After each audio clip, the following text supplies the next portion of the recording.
नमस्ते, good morning. 10 minute show वाली class में आप सभी का स्वागत है। 3 क्लासें हम ले चुके हैं और 3 क्लासों में हमने 2000 महत्वपूर्ण वन लाइनर प्रश्नों को देखा है। आज हम देखेंगे 200 से आगे के प्रश्नों को। 200 हमने कंप्लीट कर लिया था। तो 201 नंबर का पहला प्रश्न है कि मित्रता बड़ा अनमोल रतन है और कब इसे तोल सकता है धन। ये पंक्ति किसकी है? तो ये रामधारी सिंह दिनकर की है। भारत भारती गुप्त जी की रचना है। इसके कितने खंड हैं? तो 3 खंड हैं। फिर है एक पंक्ति है कि नाश भी हूँ मैं, अनंत विकास का क्रम भी, त्याग का दिन भी और चरम आसक्ति का तम भी। ये पंक्ति किसकी है? तो ये महादेवी वर्मा की है। कामायनी का सबसे छोटा सर्ग तो सबसे छोटा चिंता है। कामायनी का हृदय स्थल किस सर्ग को कहा जाता है? तो कामायनी का हृदय स्थल लज्जा सर्ग को कहा जाता है। इसके बाद एक कथन है कि मैं कामायनी को आधी या इससे थोड़ा अधिक ही कविता मानता हूँ। यह छायावाद के ऊपर लगाए गए पलायनवाद का उत्तर है। ये कथन किसका है? तो रामधारी सिंह दिनकर का है।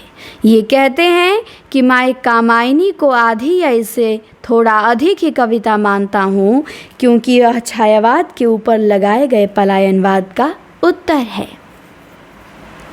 फिर 207 में एक पंक्ति है, पूछी गई किसकी है? इस देश को हे दीन बंधो आप फिर अपनाइए, भगवान भारतवर्ष को फिर पुण्य भूमि बनाइए। ये पंक्ति किसकी? मैथिली शरण गुप्त जी की। नूतन ब्रह्मचारी बालकृष्ण भट्ट का निबंध है। ये कब प्रकाशित हुआ? निबंध नहीं, उपन्यास है। तो ये 1886 में प्रकाशित हुआ। इसके बाद एक कथन है कि आषाढ़ का एक दिन राज्याश्रय और व्यक्ति स्वातंत्र्य के बीच भटकती हुई सर्जनात्मकता का नाट्य बिंब है। ये कथन किसका? डॉक्टर बच्चन सिंह का, कि आषाढ़ का एक दिन राज्याश्रय और व्यक्ति स्वातंत्र्य के बीच भटकती हुई सर्जनात्मकता का नाट्य बिंब है। फिर है दोहरा अभिशाप दलित आत्मकथा है। किसकी है? कौशल्या बैसंती की है। प्रवासी की डायरी रचना है किसकी? हरिवंश राय बच्चन की है। नंगा तलाई का गांव किस विधा की रचना है?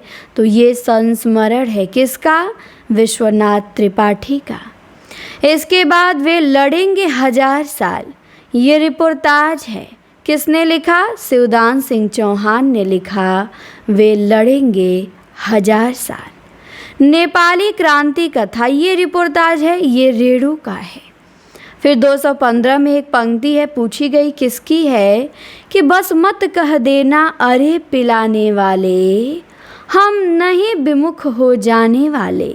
तो ये पंक्ति भगवती चरण वर्मा की है कि बस मत कह देना अरे पिलाने वाले, हम नहीं विमुख हो जाने वाले।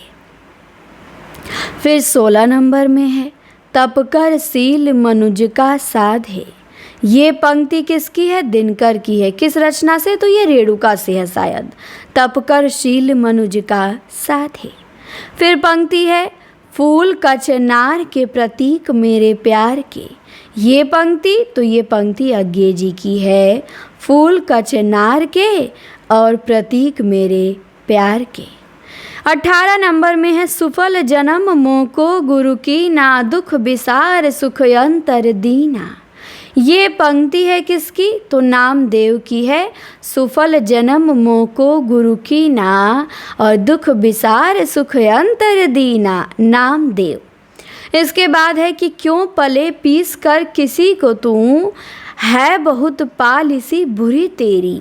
ये पंक्ति हरिऔध की है कि क्यों पले पीस कर किसी को तू, है बहुत पालिसी बुरी तेरी। तो ध्यान रखिएगा, ये पंक्ति किसकी है? तो ये पंक्ति है हरिऔध की।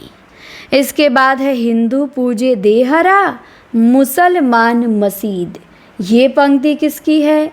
तो ये पंक्ति नामदेव की है हिंदू पूजे देहरा, मुसलमान मसीत। कौन कहता है? नामदेव। हिंदी आलोचना की 20वीं शताब्दी, यह आलोचनात्मक कृति है। किसने लिखा? निर्मला जैन ने लिखा है हिंदी आलोचना की 20वीं शताब्दी। जायसी, जायसी नामक आलोचनात्मक ग्रंथ किसका? विजय देव नारायण शाही का। लागो रंग हरी, ये निबंध है किसका? विद्यानिवास मिश्र का निबंध है लागो रंग हरी। तर्क और तूफान, ये कहानी है किसकी? कहानी यशपाल की। छोटा जादूगर कहानी किसमें संकलित है? इंद्रजाल में। प्रसाद की कहानी है छोटा जादूगर और संकलित किस कहानी संग्रह में? इंद्रजाल में। श्लेष अलंकार के भेद कितने होते हैं? 2 होते हैं, अभंग और सभंग। फिर 227 में है एक कथन कि युगों के अनवरत प्रवाह में बड़े बड़े साम्राज्य ढह गए, संस्कृतियाँ लुप्त हो गईं और जातियाँ मिट गईं। ये किसका है? महादेवी वर्मा का कथन है कि युगों के अनवरत प्रवाह में बड़े बड़े साम्राज्य ढह गए और संस्कृतियाँ लुप्त हो गईं। फिर 28 नंबर में पंक्ति है कि तेहि दुख भये परास निपाते, लोह बोड़ी उठ होई राते।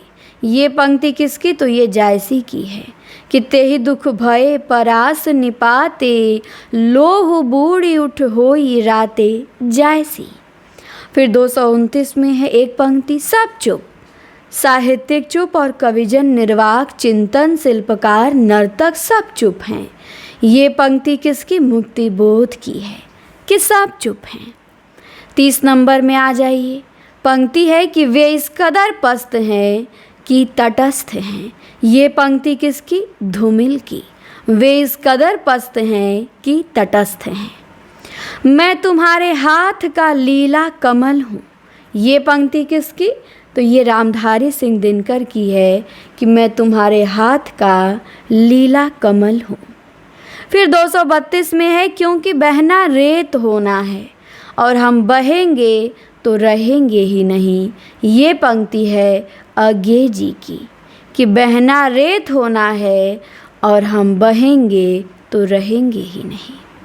फिर 33 नंबर में है काम मंगल से मंडित श्रेय, सर्ग इच्छा का है परिणाम। ये कामायनी के किस सर्ग से है? तो श्रद्धा सर्ग से है। काम मंगल से मंडित श्रेय, सर्ग इच्छा का है परिणाम। फिर है कामायनी मूल्यांकन और मूल्यांकन। ये पुस्तक इंद्रनाथ मदान की है। कामायनी अध्ययन की समस्याएं, ये डॉक्टर नगेंद्र ने लिखा है। फिर है कन्हाई ने प्यार किया कितनी गोपियों को कितनी बार। ये पंक्ति अज्ञे जी की है और घाटियाँ गूंजती हैं, ये नाटक है शिव प्रसाद सिंह का। परीक्षा गुरु में कितने प्रकरण हैं? 41 प्रकरण हैं। राग दरबारी का प्रकाशन वर्ष 1968 ईस्वी है। फिर 240 नंबर में है कि चंद्रगुप्त नाटक में ये कथन किसका है कि विजय तृष्णा का अंत पराभव में होता है अलछेंद्र, राज सत्ता सुव्यवस्था से बढ़े तो बढ़ सकती है, केवल विजय से नहीं। ये विचार चंद्रगुप्त नाटक में किसका है? दांडयायन का। हाद से रमणिका गुप्ता की आत्मकथा है, इसका प्रकाशन वर्ष 2005 है। ज्योतिपुंज हिमालय यात्रा साहित्य है किसका? विष्णु प्रभाकर का। और करो मोहम्मद शाह बखानू, सूरज है देहली सुल्तानू। ये पंक्ति है किसकी? नूर मोहम्मद की। करो मोहम्मद शाह बखानू, नूर मोहम्मद। फिर 244 में है कि शुद्ध प्रेम मार्गी सूफी कवियों की शाखा में सबसे प्रसिद्ध जायसी हुए, जिनकी पद्मावत हिंदी काव्य क्षेत्र में एक अद्भुत रत्न है। ये कथन रामचंद्र शुक्ल का। आकाश गंगा काव्य है राम कुमार वर्मा का। सतसई श्रृंगार काव्य है भारतेंदु का। और जार्ज वंदना ये भी काव्य है, ये श्रीधर पाठक का है। और रतन खान काव्य ये मलुक दास का है, रतन खान। फिर 49 नंबर में एक कथन है कि यह आख्यान इतना प्राचीन है कि इतिहास में रूपक का अद्भुत मिश्रण हो गया है। इसलिए मनु और श्रद्धा इड़ा अपना ऐतिहासिक अस्तित्व रखते हुए सांकेतिक अर्थ की अभिव्यक्ति करे तो मुझे आपत्ति नहीं। ये जयशंकर प्रसाद का है। निराला की बादल राग कविता किस में संकलित है? परिमल में संकलित है।